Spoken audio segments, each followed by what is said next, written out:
Imagine waking up tomorrow and discovering you're worth $1 trillion. Sounds amazing, right? Now imagine trying to withdraw it. You can't, because most of that money doesn't actually exist in your bank account. It's trapped inside something much stranger, a number that the market believes your assets are worth. Welcome to This Explainer. Today we're breaking down the mechanics of the world's first trillionaire by looking at the June 2026 SpaceX IPO. And honestly, this is where Elon Musk's wealth becomes so much more interesting than just the number itself.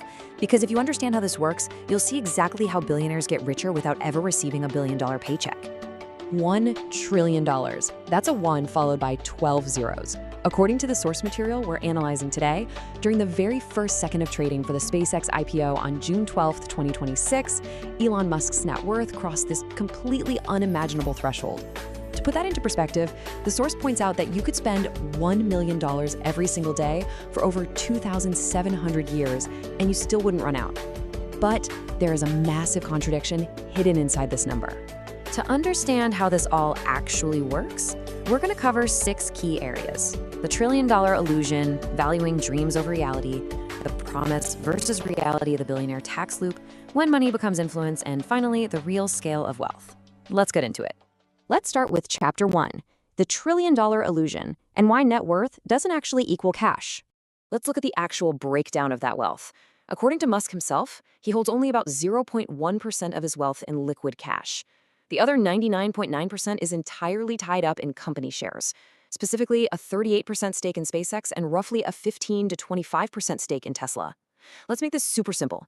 Imagine you own a company and someone buys just 1% of it for $10 million.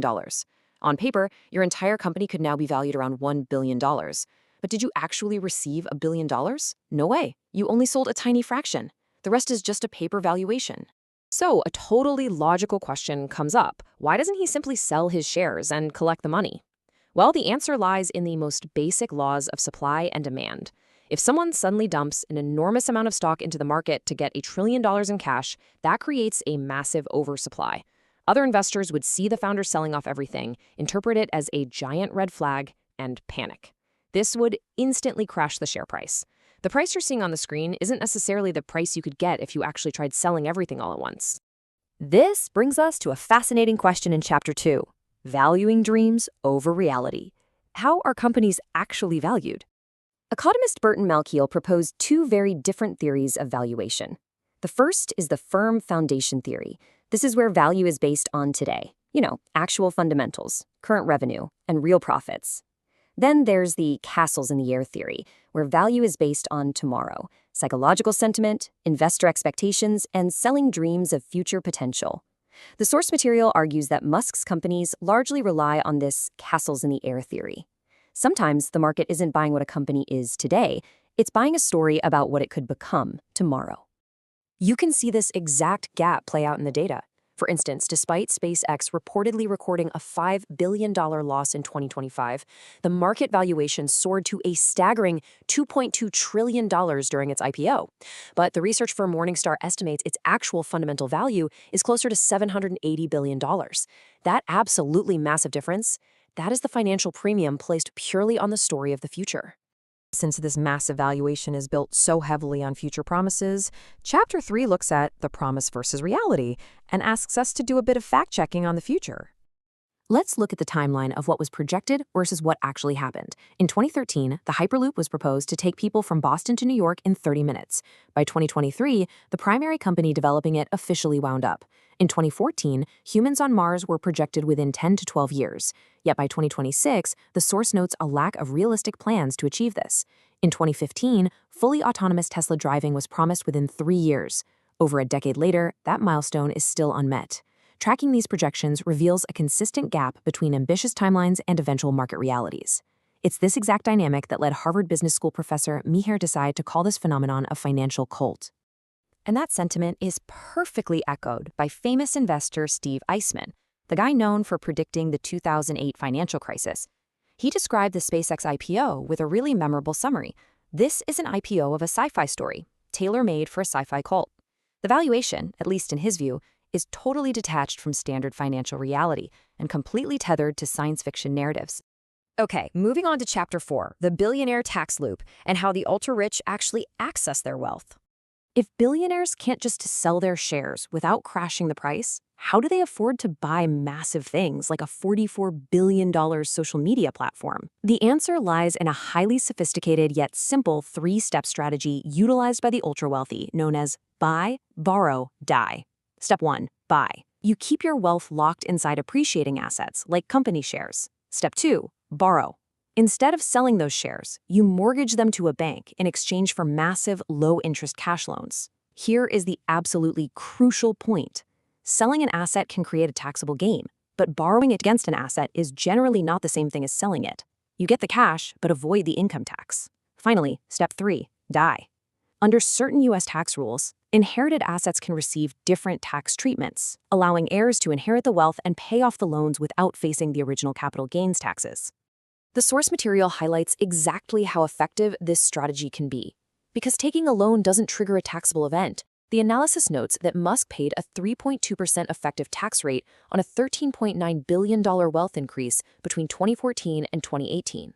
Compare that to the average U.S. worker, who pays between 20 to 30% in income tax. It's just a wildly different set of financial mechanics. This brings us to Chapter 5, when money becomes influence and the intersection of wealth and regulation. When enormous wealth, political donations, government contracts, and regulatory decisions intersect, an incredibly important question emerges. Where does financial influence end and political influence begin? The source outlines a timeline of regulatory shifts following a $290 million campaign donation to the 2024 Trump campaign. The source claims that post-election, 40 investigations into Musk's companies were suddenly dropped. Furthermore, leading up to the 2026 SpaceX IPO, NASDAQ introduced a fast entry rule allowing immediate investment from retirement funds. Most notably, just 2 days before the IPO, the SEC issued an exemption that the analysis claims risked $70 billion of consumer funds by removing the requirement to isolate them. Finally, key FCC appointments reportedly resulted in SpaceX gaining control over 2/3 of low Earth orbit satellites. We're simply reporting the timeline presented in the source here, but it definitely paints a fascinating picture of intersecting interests. And we see a very similar timeline presented internationally too. The analysis tracks a series of interactions with the Indian government, starting with a meeting with Prime Minister Modi in February 2025, followed by a phone call in April discussing the removal of national security conditions, and culminating in June 2025 with Starlink rapidly being granted a satellite internet license in India. It really showcases how regulatory hurdles can sometimes move at unprecedented speeds. Finally, let's zoom out for Chapter 6, the real scale of wealth, and try comprehending a trillion. A trillion isn't just a bigger billion. It is on a completely different scale, and the human brain really struggles to even comprehend it. So let's convert these numbers into time. 1 million seconds ago was just 11.5 days ago. That's a short vacation. 1 billion seconds ago takes us back about 32 years. But 1 trillion seconds? That rewinds the clock 31,000 years. That is a time before human civilization even began. To put this financial scale into practical global terms, the source cites the UN World Food Program, which estimates it would take just $40 billion a year to eliminate world hunger by 2030. That number is a mere fraction of a single $1 trillion net worth.